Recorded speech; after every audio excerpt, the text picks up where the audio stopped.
What's up, YouTube? It's me, MELFiT.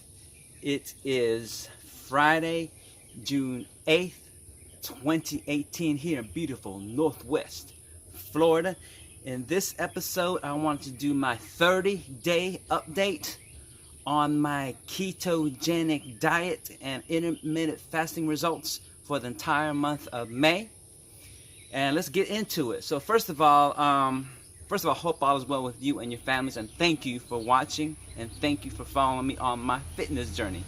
Anyway, so the goal rate for me was to be in the low 150s, final weight between 150 and 152.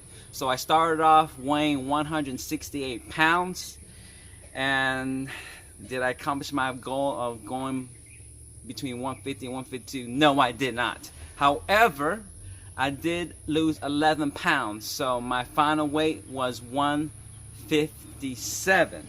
So even though if I did not get my goal, if you had to rate my weight loss with an A, B, C, D, and F rating, I didn't get no A+, but I still got an A for losing 11 pounds, and I'm really, really pumped up about that. So let's talk about my ketogenic diet journey, or what happened to me. So the first 2 days was very difficult and tough for me. Matter of fact, the first 2 days at work, I experienced irritability, negativity, and I was just very irritable. And I attribute that to the fact that I wasn't eating carbs. So after those first 2 days, the third day was better, and I did not have that irritability at all. However, also next day 4 was probably my favorite day ever. Why? Well, usually I don't think I shared this with you during my fitness journey.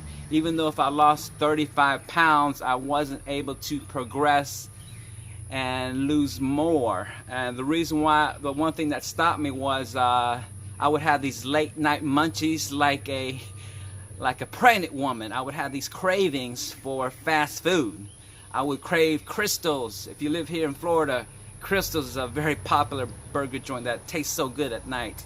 I craved McDonald's. I craved anything fast food. And God forbid if you guys live in Florida or in the South, Krispy Kreme donuts. That was one of my weaknesses. So I would crave that late at night and eat it. And did I gain weight? Well, on my fitness journey, no, because I was working out, but I would not progress. So on day 4 was my very first time not experiencing the late night munchies, and I attribute that to the ketogenic diet. And that's probably my favorite part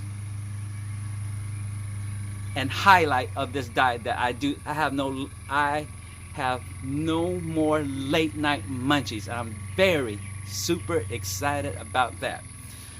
Okay, the next thing that I experienced with the ketogenic diet was on day 11. I was having the early signs and symptoms of the keto flu. A lot of people who are on the ketogenic diet at first and usually experience the signs and symptoms of the keto flu, such as body aches and low energy. And one of the things that I did to help that was I replenished it with electrolytes, because when you have that keto flu, you start losing electrolytes such as sodium, magnesium, and potassium. And one thing that I noticed and that I read about was this right here, the Powerade Zero. It's very keto friendly, has 0 calories, 0 sugar, and it has the electrolytes that help me get out of the signs and symptoms of the keto flu. Matter of fact, when I drank this whole bottle on day 11, my keto flu signs and symptoms of the body aches and low energy disappeared. Why? Because I replenished my system with the electrolytes of sodium, magnesium, potassium, and this was the trick. So I drink this once every other day, and then when I do work out, I make sure I drink this.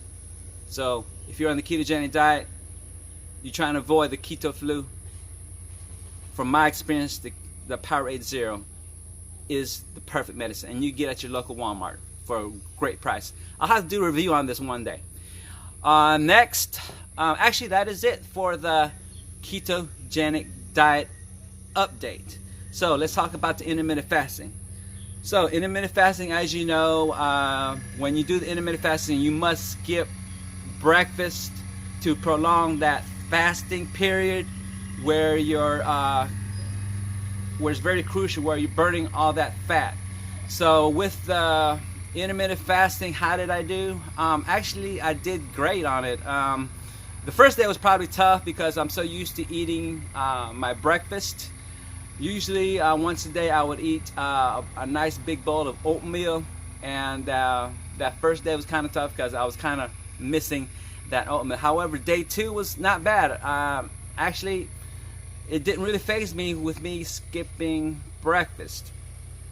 So with my intermittent fasting, my first meal of the day, which was lunch, it would always be sometime between 1 and 1:45 p.m. latest, probably 2:30.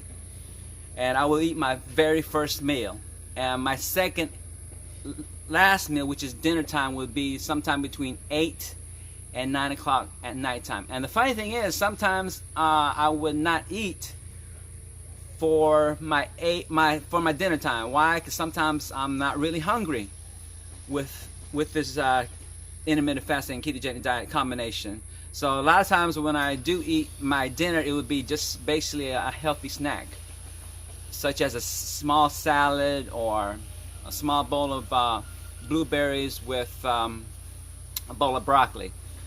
So yeah, so overall, the ketogenic diet, loved it. The intermittent fasting, loved it.